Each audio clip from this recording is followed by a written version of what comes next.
എല്ലാവർക്കും നമസ്കാരം. ഇന്നത്തെ നമ്മുടെ സത്സംഗം ആരംഭിക്കുകയാണ്. എല്ലാ ദിവസത്തെയും പോലെ ഈ ഒരു കർമ്മത്തെ ആ പ്രകൃതിയുടെ പാദങ്ങളിൽ അർപ്പിച്ചുകൊണ്ട് നമുക്ക് ആരംഭിക്കാം. ഭാഗവതം പറയാനും കേൾക്കാനുമുള്ള അനുഗ്രഹവും അനുവാദവും നൽകണേ അമ്മേ. സർവേശ്വര. ഓം നമഃ ശിവായ. ഓം ഗം ഗുരുഭ്യോ നമഃ. ഓം നമോ നാരായണായ.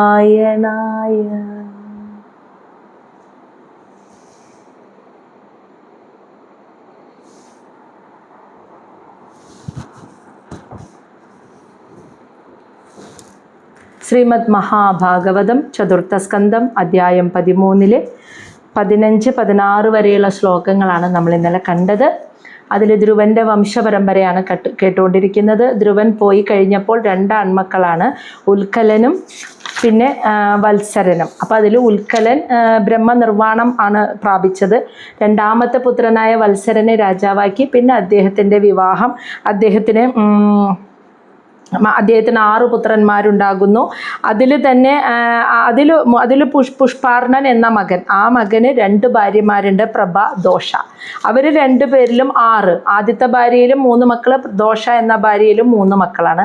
അതിൽ തന്നെ വിഷ്ടൻ എന്ന മകന്, ആ മകൻ പുഷ്കരണ്യ എന്ന സ്ത്രീയെ വിവാഹം കഴിച്ചു. ഭാര്യയിൽ സർവ്വതേജസം എന്ന പുത്രനുണ്ടായി.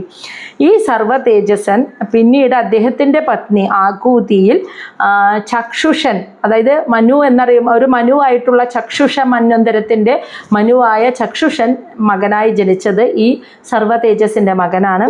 ഈ മനുവിനെ, ഈ ചക്ഷുഷ മനു ഉണ്ടല്ലോ, അദ്ദേഹത്തിന് വിവാഹം കഴിഞ്ഞ നഡ്വാല എന്ന പത്നി, അവർക്ക് പിന്നെ 12 മക്കളാണ് ഉണ്ടായത് എന്നുള്ള പേര് പറഞ്ഞ് നമ്മൾ നിന്നു. അതിൽ അവസാനത്തെ പേര് ഉൽമുഖം എന്ന മകൻ്റെ പേരാണ് പറഞ്ഞത്. ഇനി അദ്ദേഹം തുടങ്ങിയിട്ടുള്ള കാര്യമാണ് പറയുന്നത്. ശ്ലോകം 17 ഉൽമുഖഃ അജനയത് പുത്രാൻ പുഷ്കരണ്യാം ഷഡുത്തമാൻ അംഗ സുമനസ്സം ഖ്യാതിം ക്രതും അങ്കിരസം ഗയം.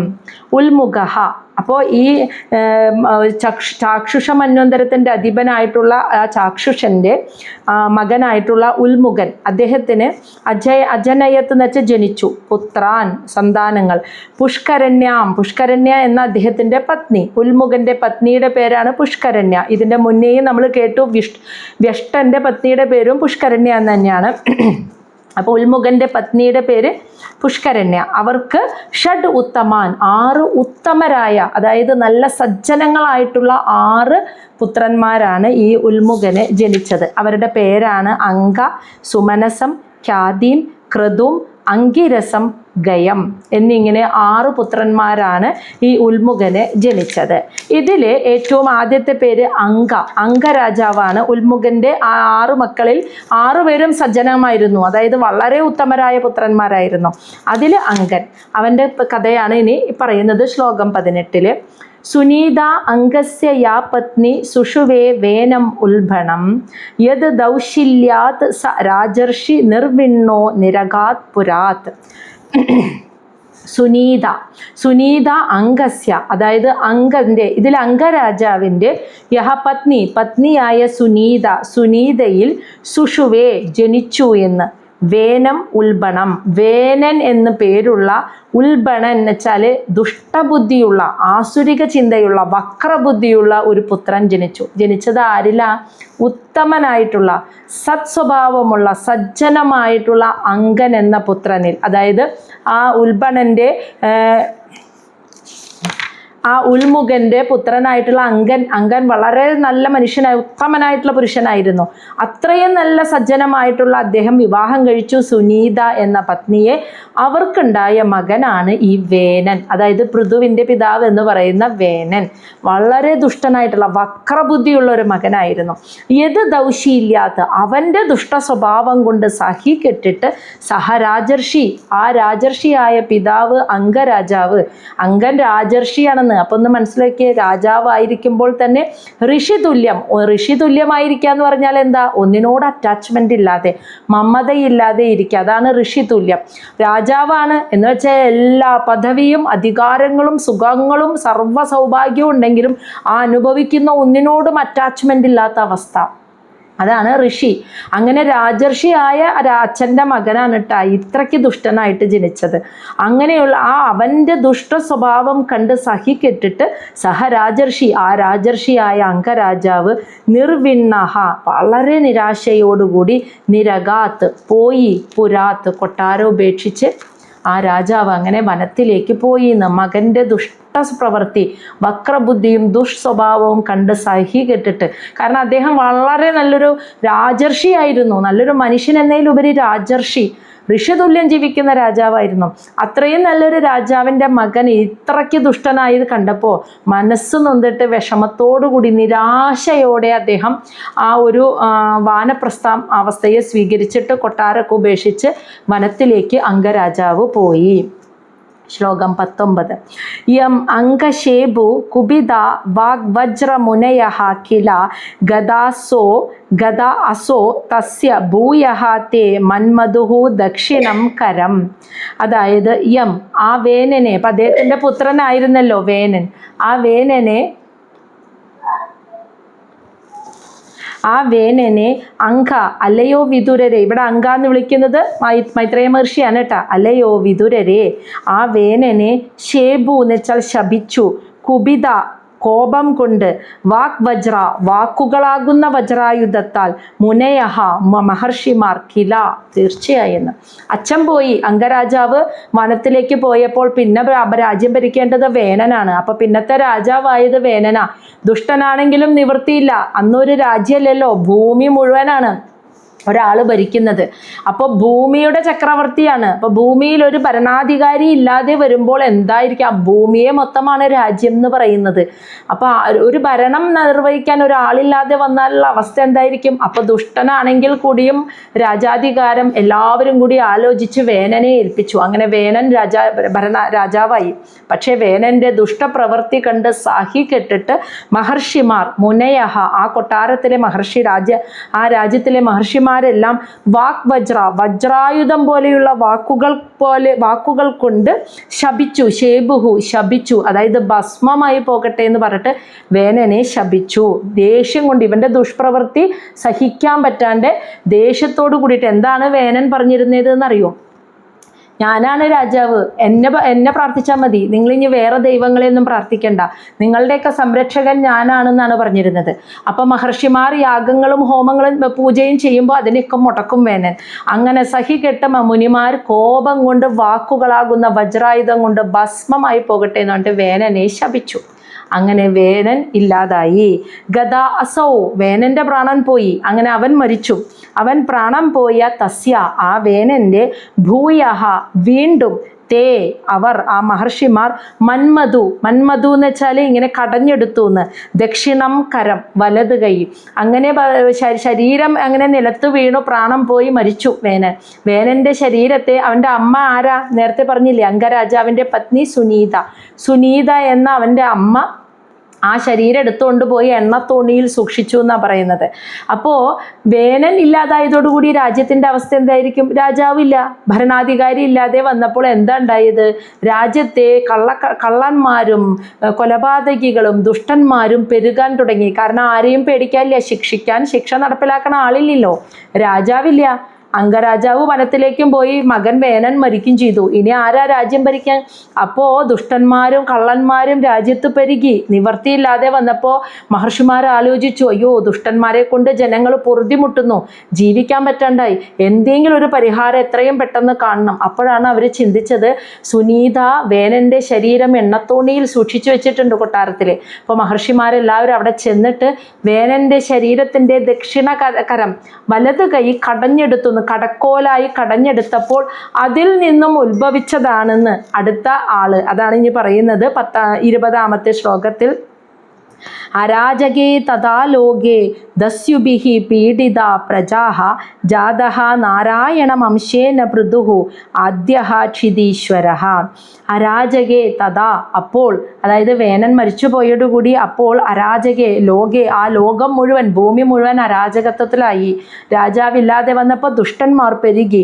ദസ്യുഭിഹി കള്ളന്മാരുടെ പീഡിതഃ അവരാൽ പീഡിപ്പിക്കപ്പെട്ട് പ്രജാ ജനങ്ങൾ വലഞ്ഞു. കള്ളന്മാരുടെ ദുഷ്പ്രവർത്തികൾ കൊണ്ട് പീഡിപ്പിക്കപ്പെട്ട് ജനങ്ങളൊക്കെ വലഞ്ഞു തുടങ്ങിയപ്പോൾ ജാതഃ ജനിച്ചു നാരായണമംശേന ഭഗവാൻ ശ്രീഹരിയുടെ നാരായണന്റെ അംശാവതാരമായ പൃഥു ആദ്യ ക്ഷിതീശ്വര, ക്ഷിതി ഈശ്വര, ഭൂമിയുടെ ഈശ്വരനായിട്ട് സംരക്ഷകനായി ചക്രവർത്തിയായി അങ്ങനെ പൃഥു ജനിച്ചു. ആ ജനനത്തിന് വേണ്ടിയാണ് വേനന്റെ വലത് കൈ കടക്കോലായി മഹർഷിമാർ കടഞ്ഞത്. അങ്ങനെ കടഞ്ഞപ്പോൾ രാജ്യത്തിൻ്റെ അരാജകത്വ അവസ്ഥ, പ്രജകളെ സംരക്ഷിക്കാനും ഭൂമിയെ സംരക്ഷിക്കാനും വീണ്ടും ആ സമൃദ്ധിയിലേക്ക് ഭൂമിയെ തിരിച്ചു കൊണ്ടുവരാനും വേണ്ടി ഭഗവാൻ തന്നെ അംശാവതാരം എടുത്തു വരികയായിരുന്നു. അതാണ് പൃഥു മഹാരാജാവ്, ക്ഷിതീശ്വരൻ, ഭൂമിയുടെ സംരക്ഷകനായിട്ട് അങ്ങനെ പൃഥു അവിടെ ജനിച്ചു. വളരെ വേഗത്തിൽ പറഞ്ഞു പോകുന്നതായിട്ട് നമുക്കും തോന്നുന്നുണ്ട് അല്ലേ? അത് മൈത്രേയ മഹർഷി അങ്ങനെ പറയുമ്പോൾ വിതുരർ പറയും, അങ്ങ് ഇത് നിർത്തി വ്യക്തമായിട്ട് പൂർണ്ണമായ കഥകളോടെ പറഞ്ഞു തരണമെന്ന്. അപ്പോഴാണ് ഇനി ഇത് റിപ്പീറ്റ് വരിക. വിതുര ഉവാച, നമ്മളെപ്പോലെ തന്നെ ശ്ലോകം 21 വിതുരർ ചോദിക്കുകയാണ് കേട്ടോ. തസ്യ ശീലനിധേ സാധോ ബ്രഹ്മണ്യസ്യ മഹാത്മനഃ രാജ്ഞാ കഥം അഭൂത് ദുഷ്ട പ്രജാ യത് വിമാനായയോ. തസ്യ വിതുരർ ചോദിക്കുകയാണ്, അല്ലയോ മൈത്രേയ മഹർഷേ, തസ്യ ആ അംഗരാജാവ് ശീലനിധേ നല്ല സത്ശീലമുള്ള ഒരു ഉത്തമനായിട്ടുള്ള ഒരു സജ്ജനമായിരുന്നു. സാധുവായിരുന്നു. ബ്രഹ്മണ്യസ്യ ബ്രാഹ്മണരെ, ബ്രഹ്മത്തെ അറിഞ്ഞ ബ്രാഹ്മണരെ ആദരിക്കുന്നവനായിരുന്നു. മഹാത്മാവുമായിരുന്നു. അങ്ങനെയുള്ള ആ അംഗരാജാവിന് രാജ്ഞ ആ രാജാവിന് കഥം അഭൂത് എങ്ങനെയുണ്ടായി, ദുഷ്ടാപ്രജ എത്ര ദുഷ്ടനായ ഒരു മകൻ എങ്ങനെയുണ്ടായി, യത് വിമാനായയൗ അതുകൊണ്ടാണല്ലോ വിമാന എന്ന് വെച്ചാൽ മനസ്സ് മടുത്ത് ദുഃഖിച്ച് വിഷമിച്ച് അദ്ദേഹത്തിന് കൊട്ടാരം വിട്ട് ഇറങ്ങി പോകേണ്ടി വന്നത്. ഇത് എങ്ങനെ സംഭവിച്ചു? ഇത്രയും നല്ലൊരു അച്ഛനും അമ്മയ്ക്കും ഇങ്ങനെ ദുഷ്ട സ്വഭാവമുള്ള ഒരു മകൻ എങ്ങനെയുണ്ടായി? നമ്മൾ എപ്പോഴും പറയല്ലോ, സാഹചര്യമാണ് ഒരു കുഞ്ഞിൻ്റെ സ്വഭാവത്തെ മോശമാക്കുന്നതും നല്ലതാക്കുന്നതും. ഇത് ജന്മനാ അങ്ങനെയായിരുന്നു. ഇത്രയും നല്ലൊരു അച്ഛനും അമ്മയും ഒരിക്കലും ഒരു മോശ സ്വഭാവം ഉണ്ടാക്കി കൊടുക്കില്ല. ചെറുപ്പം തൊട്ടേ വളർന്നു വരുമ്പോൾ വീട്ടിലൊരു മോശം സാഹചര്യം ആയിരിക്കില്ല. ഇത്രയും നല്ലൊരു സാഹചര്യത്തിൽ ജീവിച്ചിട്ടും അവൻ്റെ സ്വഭാവം അതീവ ദുഷ്ടത നിറഞ്ഞതായിരുന്നു. ഇതാണ് മുൻജന്മ പ്രാരാബ്ദം പേറി വരും. ഇത് മുൻജന്മവുമായി കണക്റ്റഡ് ആണെന്ന് പറയുന്നതിൻ്റെ കാരണം അതാണ്. അപ്പോൾ വിതുരർ ചോദിച്ചത് ഇതായിരുന്നു, ഇത്രയും നല്ല സ്വഭാവമുള്ള അംഗരാജാവിന് എങ്ങനെയാണ് ഇങ്ങനെ ഒരു ദുഷ്ടനായ മകനെ ജനിച്ചത്? അതിൻ്റെ കാരണം എന്താണ്? അതുകൊണ്ടാണല്ലോ അദ്ദേഹത്തിന് കൊട്ടാരം ഉപേക്ഷിച്ച് പോകേണ്ടി വന്നത്. ശ്ലോകം 22 കിം വാ അംഹ വേന ഉദ്ദിശ്യ ബ്രഹ്മദണ്ഡം അയൂയുജൻ ദണ്ഡവ്രതധരേ രാജ്ഞി മുനയഃ ധർമ്മകോവിദഃ. അടുത്ത ചോദ്യമാണ് കേട്ടോ വിതുരരുടെ. കിം വാ അംഹ, എന്താണ് അംഹ, അതായത് എന്ത് പാപമാണെന്ന്. വേന ആ വേനൻ ബ്രഹ്മദണ്ഡം ഉദ്ദിശ്യ, അതായത് വേനനിലെ ഉദ്ദിശ്യ എന്ന് വെച്ചാൽ കാണുക, ബ്രഹ്മദണ്ഡം എന്ന് വെച്ചാൽ ബ്രാഹ്മണന്മാർക്ക് ഒരു ശാപം കൊടുത്തിട്ട് ഭസ്മമാക്കി കളഞ്ഞില്ലേ, അയൂയുജൻ, അങ്ങനെ വേനന്റെ അയൂയുജൻ എന്ന് വെച്ചാൽ മരണത്തിന് കാരണമായത്. അപ്പോൾ ബ്രാഹ്മണന്മാർ, പുരോഹിതന്മാർ അല്ലെങ്കിൽ മഹർഷിമാർ ശപിച്ച് വേനന്റെ മരണം വരെ സംഭവിക്കാൻ കാരണമാകുന്ന എന്ത് തെറ്റാണ് വേനൻ ചെയ്തത്? വേനനിൽ അവർ കണ്ടത് ഇത്രയും വലിയ ശാപം കൊടുത്ത് എന്താ പറയുക, മരണം വരെ സംഭവിക്കാൻ കാരണമാകുന്ന എന്ത് മഹാപാപമാണ് വേനൻ ചെയ്തത് എന്നതാണ് രണ്ടാമത്തെ ചോദ്യം. എന്നിട്ട് പറയാണ്, ഈ വേനൻ എന്ന് പറയുന്ന ഒരു സാധാരണ മനുഷ്യനല്ല, ഭൂമിയുടെ രാജാവാണ്. ദണ്ഡവ്രതധരേ, തെറ്റ് ചെയ്യുന്നവരെ ശിക്ഷിക്കാൻ കയ്യിൽ ദണ്ഡെടുത്ത്, അതാണ് ദണ്ഡവ്രതധരേ, അത് ധരിച്ച്, അതായത് രാജാവിൻ്റെ ജോലി എന്താ? ആ പ്രജകൾ തെറ്റ് ചെയ്താൽ പ്രജകളെ കൃത്യമായ ശിക്ഷ തെറ്റ് ചെയ്യുന്നവർക്ക് കൽപ്പിച്ചു കൊടുക്കുന്നത് രാജാവാണ്. അപ്പോൾ തെറ്റ് ചെയ്യുന്ന പാപികളെ ശിക്ഷിക്കാനുള്ള ദണ്ഡ് കയ്യിലേന്തി നടക്കുന്ന രാജാവാണ് വേനൻ. അങ്ങനെയുള്ള രാജ്ഞി, ഇവിടെ രാജ്ഞി എന്ന് പറയുന്നത് രാജാവായിരിക്കുന്ന വേനനെ മുനയഃ, മുനിമാർ ധർമ്മകോവിദ, ധർമ്മത്തിൻ്റെ സംരക്ഷകരാണ് മുനിമാർ. എപ്പോഴും രാജാവിന് രാജാവിൻ്റെതായ റെസ്പെക്റ്റ്, ബഹുമാനം കൊടുക്കണം. അതാണ് ഭൗതിക ധർമ്മമായി നമ്മൾ മനസ്സിലാക്കിയിരിക്കുന്നത്. ഒരു ബ്രാഹ്മണന്, ബ്രഹ്മത്തെ അറിഞ്ഞ ഒരു ഗുരുവിന് കൊടുക്കേണ്ട ബഹുമാനം, ഒരു രാജാവിന് കൊടുക്കേണ്ട ബഹുമാനം, ഓരോരുത്തർക്കും അതാത് രീതിയിലുള്ള ധാർമ്മികമായ ബഹുമാനവും മര്യാദയും കൽപ്പിക്കണം. അതിൻ്റെ സംരക്ഷകരാണ്, അതാണ് ധർമ്മകോവിദ. ആ ധർമ്മത്തെ പരിപാലിക്കുന്ന അതിൻ്റെ സംരക്ഷകരായിട്ടുള്ള മഹർഷിമാർ.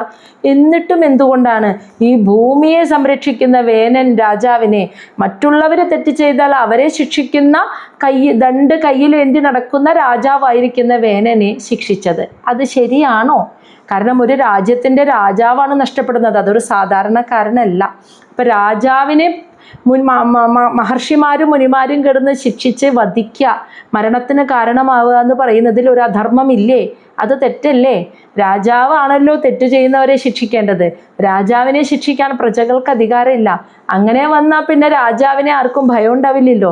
അപ്പോൾ ഈ രാജഭരണത്തിന് പ്രസക്തി ഉണ്ടാവില്ല. അപ്പോൾ എന്തുകൊണ്ടാണ് ധർമ്മ സംരക്ഷകരായ മഹർഷിമാർ അങ്ങനെ ഒരു അപരാധം ചെയ്തത്? ഈ മൂന്നാമത്തെ ചോദ്യം. അപ്പം ആദ്യത്തെ ചോദ്യം, നല്ലവനായ അംഗരാജാവിന് ഈ ദുഷ്ടനായ പുത്രൻ എങ്ങനെയുണ്ടായി? രണ്ടാമത്തെ ചോദ്യം, എന്ത് മഹാപാപമാണ് വേനൻ ചെയ്തത്? ഈ മഹർഷിമാർ ഇങ്ങനെ ശപിച്ച് മരണത്തിന് വരെ കാരണമാകുന്ന രീതിയിൽ എന്ത് മഹാപാപമാണ് ചെയ്തത്?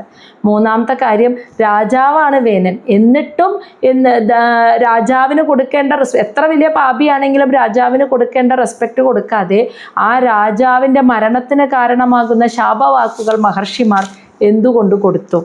ശ്ലോകം 23. ന അവധ്യേയ പ്രജാപാലഃ പ്രജാഭിഃ അഘവാൻ അഭി യത് അസൗ ലോകപാലാനാം ബിഭർത്തി ഓജസ്വതേജസ. ന അവധ്യേയഃ, ന പാടില്ല, അവധ്യേയ ഉപദ്രവിക്കാൻ, അതായത് ഒരിക്കലും ഉപദ്രവിക്കാനോ അപമാനിക്കാനോ പാടില്ല. പ്രജാപാലകന്മാരായ രാജാക്കന്മാരെ, പ്രജകൾ, ഒരിക്കലും പ്രജാപാലകന്മാരായിട്ടുള്ള രാജാവിൻ്റെ സ്ഥാനത്തിരിക്കുന്ന ആളെ പ്രജകൾ ഒരിക്കലും ഉപദ്രവിക്കാനോ അപമാനിക്കാനോ പാടില്ല. അഘവാൻ അഭി, ആ രാജാവ് തെറ്റു ചെയ്താൽ പോലും, അഘവാൻ തെറ്റു ചെയ്തിട്ടുണ്ടെങ്കിൽ, അഭി എങ്കിൽ പോലും ഒരിക്കലും രാജാവിനെ കയറി ശിക്ഷിക്കാനോ അപമാനിക്കാനോ ഒരിക്കലും പ്രജകൾക്ക് അധികാരമില്ല. യത് അസൗ, എന്തുകൊണ്ടെന്നാൽ അസൗ, ആ രാജാവ് എന്ന് പറയുന്നത് ലോകപാലാനാം, ലോകപാലകന്മാരുടെ ബിഭർത്തി എന്ന് വെച്ചാൽ ധരിക്കുക, ഓജസ്സിനെ, ആ ഓജസ് മുഴുവൻ തേജസ്സിനെയും സ്വതേജസ, സ്വന്തം തേജസ് കൊണ്ട് ഈ ലോകപാലകന്മാരായ എല്ലാവരുടെ തേജസ്സിനെയും പ്രകാശിപ്പിക്കുന്നവനാണ് രാജാവ് എന്ന്. അതായത് രാജാവിന് വ്യക്തിക്കല്ല പ്രാധാന്യം, രാജാവ് എന്ന പോസ്റ്റിലിരിക്കുന്ന ഒരാൾ എന്ന് പറഞ്ഞാൽ, ഇപ്പം നമ്മൾ പറയില്ലേ നമ്മുടെ മുഖ്യമന്ത്രി എന്ന സ്ഥാനം, ആ സ്ഥാനത്ത് 5 വർഷം കൂടുമ്പോൾ ആൾക്കാർ മാറി മാറി വരും അല്ലേ. ആ സ്ഥാനത്തിൽ നിന്ന് ഇറങ്ങിക്കഴിഞ്ഞാൽ പിന്നെ അയാൾ സാധാരണക്കാരനായി. പക്ഷെ ആ പോസ്റ്റിലിരിക്കുന്ന 5 വർഷം മുഖ്യമന്ത്രി എന്ന് പറഞ്ഞാൽ ആ സ്ഥാനത്തിൻ്റെ പവർ വേറെ അല്ലേ. അപ്പോൾ അദ്ദേഹത്തിന് കൊടുക്കേണ്ട റെസ്പെക്റ്റ് കൊടുക്കും. പക്ഷെ അദ്ദേഹം ആ പോസ്റ്റിൽ നിന്ന് ഇറങ്ങിക്കഴിഞ്ഞാൽ കഴിഞ്ഞു, പിന്നെ അദ്ദേഹം സാധാരണക്കാരനെ പോലെ തന്നെ. പക്ഷെ അവിടെ ഇരിക്കുന്നിടത്തോളം കാലം എല്ലാവരും ബഹുമാനിക്കുന്ന ഒരു സ്ഥാനത്താണ് ഇരിക്കുന്നത്. ഇതുപോലെ രാജാവിൻ്റെ സ്ഥാനത്ത്, ആ സിംഹാസനത്തിൽ ഇരിക്കുന്ന രാജാവ് തെറ്റ് ചെയ്താൽ പോലും പ്രജകൾക്ക് അവരെ ശിക്ഷിക്കാൻ അധികാരമില്ല. കാരണം രാജാവ് സ്വന്തം തേജസ് കൊണ്ട് ഈ ലോകത്തിൻ്റെ മുഴുവൻ സംരക്ഷകരുടെയും തേജസ്സിനെ ഉയർത്തുന്നവനാണ്. അതായത് രാജാവിന് ഒറ്റയ്ക്ക് ഒരിക്കലും ഭരിക്കാൻ പറ്റില്ലല്ലോ. ഓരോരോ കാര്യങ്ങൾക്കും ഓരോരുത്തരെയും ചുമതലപ്പെടുത്തി കൊടുത്തിട്ടുണ്ടാവും. അവരുടെയൊക്കെ എല്ലാ ശക്തിയും ഇതും പകർന്നു കൊടുത്ത് അവരുടെയൊക്കെ തേജസ്സിനെ ഉയർത്തി രാജ്യത്തിൻ്റെ ഭരണത്തെ ഭംഗിയായി നിർവഹിച്ച് ഭൂമിയെ സമൃദ്ധിയിലേക്ക് കൊണ്ടുവരുന്ന ഒരേ ഒരു ആള് രാജാവാണ് അല്ലേ. രാജാവിൻ്റെ തേജസ്സാണ് മറ്റുള്ളവർക്ക് പകർന്നു നൽകിയ തേജസ് കൊടുത്ത് എല്ലാവരും കൂടി, എല്ലാ ലോകപാലകന്മാരും കൂടി ആ ഭൂമിയെ നല്ല രീതിയിൽ ഭരിച്ചു കൊണ്ടുപോവുക. അങ്ങനെ മറ്റുള്ളവർക്ക് കൂടി ആ തേജസ്സിനെ കൊടുത്ത് അത്രയും ശക്തമായ തേജസ്സോടുകൂടി ഇരിക്കുന്ന ആ രാജാവിൻ്റെ പദവിയിൽ ഇരിക്കുന്ന ഒരാളെ ഒരിക്കലും പ്രജകൾ കയറി ശിക്ഷിക്കുകയോ അപമാനിക്കുകയോ ഉപദ്രവിക്കുകയോ പാടുള്ളതല്ല. അപ്പോൾ അത് അധർമ്മമാണ്. എല്ലാം അറിയുന്ന ധാർമ്മികരായിട്ടുള്ള മഹർഷിമാർ എന്തുകൊണ്ട് അദ്ദേഹത്തെ ശപിച്ചു കളഞ്ഞു, മരണത്തിന് കാരണമാവുന്ന രീതിയിൽ ശപിച്ചു കളഞ്ഞു? ഇതൊക്കെയാണ് വിദുരരുടെ ചോദ്യം. ശ്ലോകം 24. ഏതത് ആഖ്യാഹി മേ ബ്രഹ്മൻ സുനീത ആത്മജാ ചേഷ്ടിതം ശ്രദ്ധദാനായ ഭക്തായ ത്വം പരാവരവിത്തമഹ. ഏതത് ഇവയെല്ലാം ആഖ്യാഹി പറഞ്ഞു തന്നാലും വിവരിച്ചു തന്നാലും ദയവായി വിവരിച്ചു തന്നാലും മേ എനിക്ക് ബ്രഹ്മൻ അല്ലയോ ബ്രഹ്മർഷേ, മൈത്രേയ മഹർഷിയെ വിളിക്കുകയാണ് വിതുരര്, അല്ലയോ ബ്രഹ്മർഷേ ഇതിനെക്കുറിച്ചൊക്കെ എനിക്ക് ദയവായി അങ്ങ് വിവരിച്ചു തന്നാലും.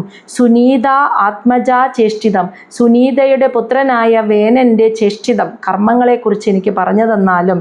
ശ്രദ്ധദാനായ കേൾക്കാൻ ആഗ്രഹിച്ച് കാത്തിരിക്കുന്ന ഭക്തനായ ത്വം അങ്ങ് പരാവരവിത്തമഹ എല്ലാം കേൾക്കാൻ ആഗ്രഹിച്ചിരിക്കുന്ന എനിക്ക് ഒരു നല്ലൊരു ഭക്തനായിട്ടുള്ള പരാവരവിത്തമ എന്ന് വെച്ചാൽ എല്ലാവരുടെയും ഭൂതവും ഭാവിയും അറിയാൻ കഴിയുന്ന അങ്ങ്, അതാണ് ആ പറയുന്നത്.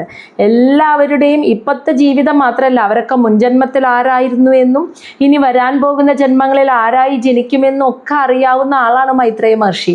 അങ്ങനെയുള്ള അങ്ങ് പരമഭക്തനും എല്ലാം കേൾക്കാൻ ആഗ്രഹിച്ചു നിൽക്കുന്നവനുമായ എനിക്ക് ആ സുനീതയുടെ പുത്രനായ വേനൻ്റെ മുഴുവൻ കർമ്മങ്ങളെ ചരിതത്തെക്കുറിച്ചും അങ്ങ് ഇങ്ങനെ വേഗത്തിൽ പറഞ്ഞാൽ പറ്റില്ല, വിശദമായി പറഞ്ഞു തന്നാലും എന്ന് പറയാണ് കേട്ടോ.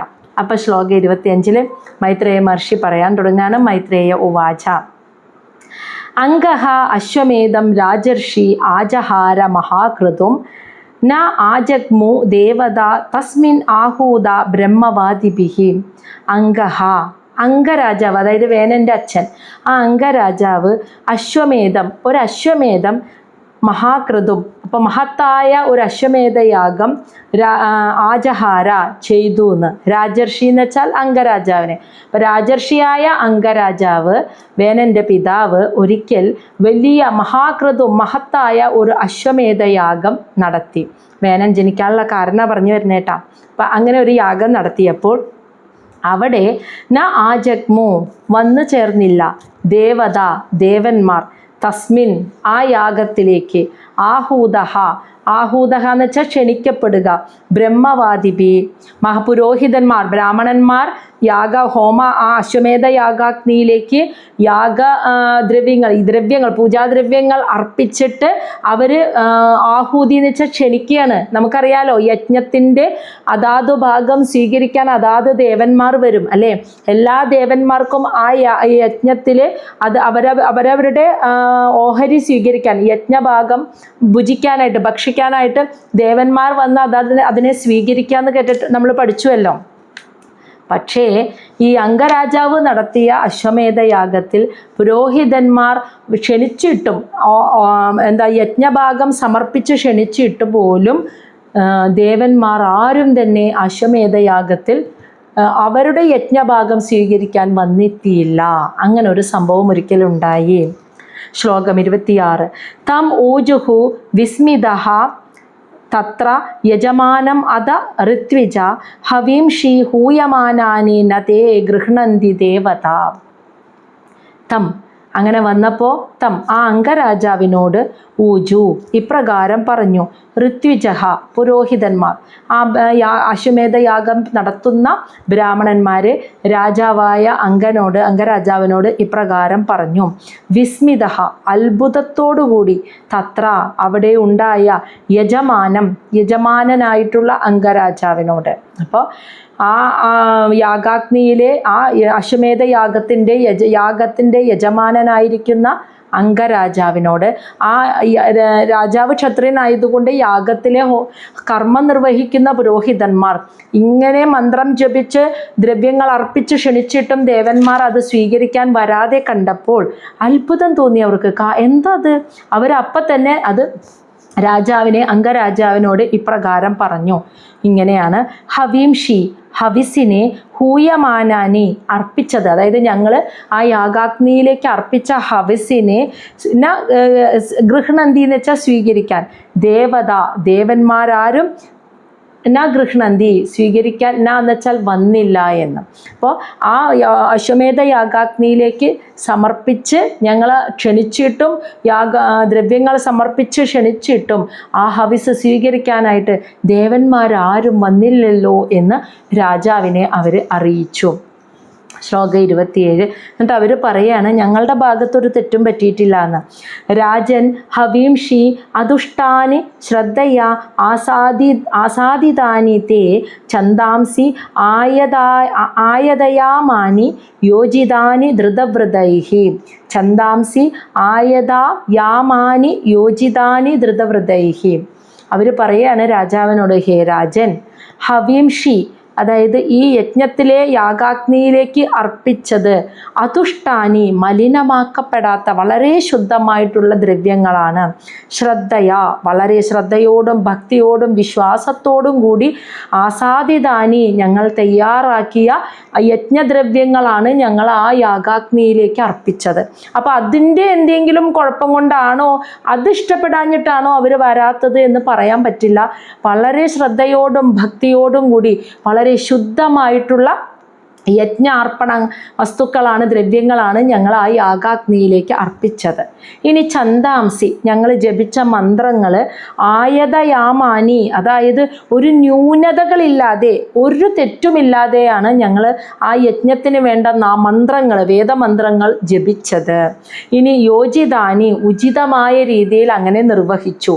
ഇനി നിർവഹിച്ച ഞങ്ങളാകട്ടെ ധൃതവൃതൈഹി ദൃഢമായ വ്രതമെടുത്ത എന്താ പറയുക പൂർണ്ണ ശുദ്ധമായ പരിശുദ്ധരായ ബ്രാഹ്മണരാണ് ഞങ്ങൾ.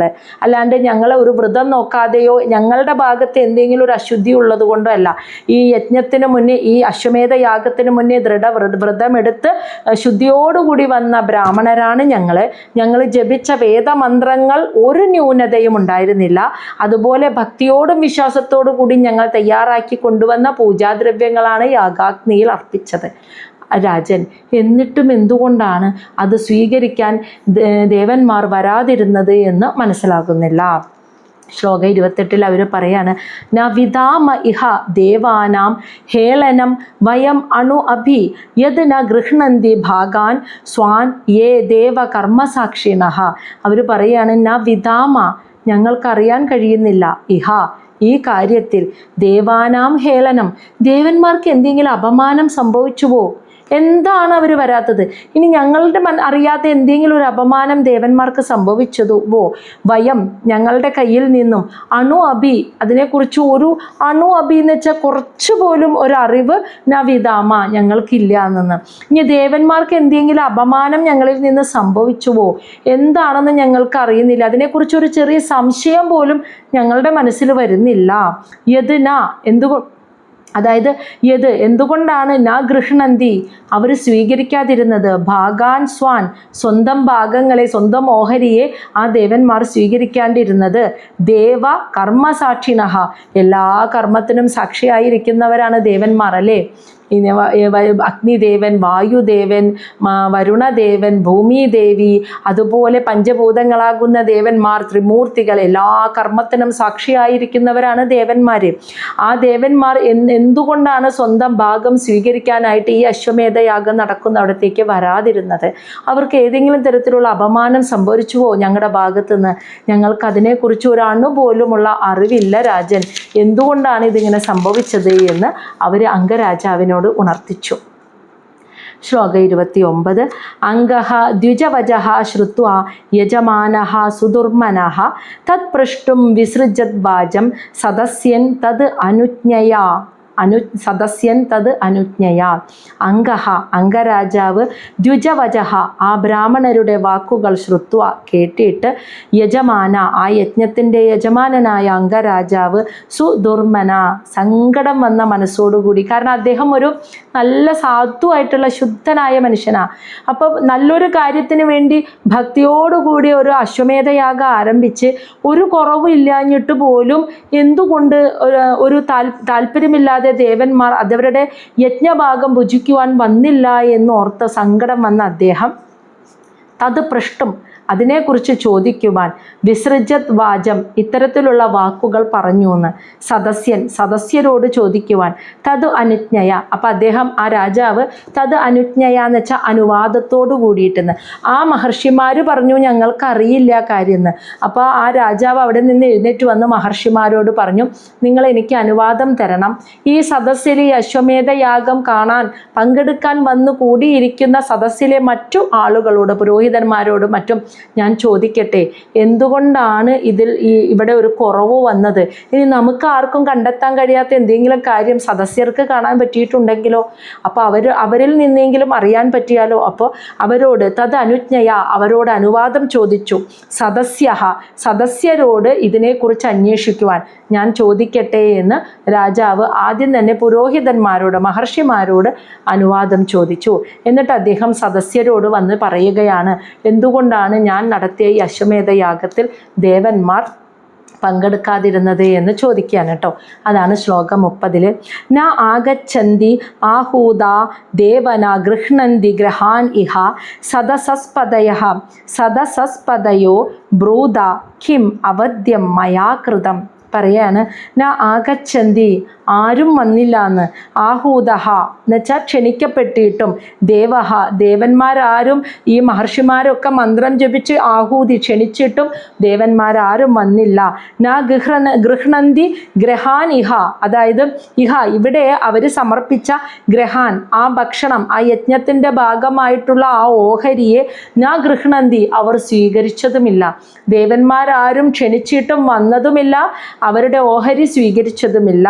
സദസസ്പദയഃ, എൻ്റെ പ്രിയപ്പെട്ട ഈ സദസ്സിലിരിക്കുന്ന പുരോഹിതരെ, ബ്രൂത എന്ന് വെച്ചാൽ ദയവായി എനിക്ക് പറഞ്ഞു തരൂ, കിം അവദ്യം, എന്ത് തെറ്റാണ് എനിക്ക് സംഭവിച്ചത്, മയാകൃതം, മയാന്ന് വെച്ചാൽ എന്നാൽ കൃതം ചെയ്യപ്പെട്ടത് എന്ന്.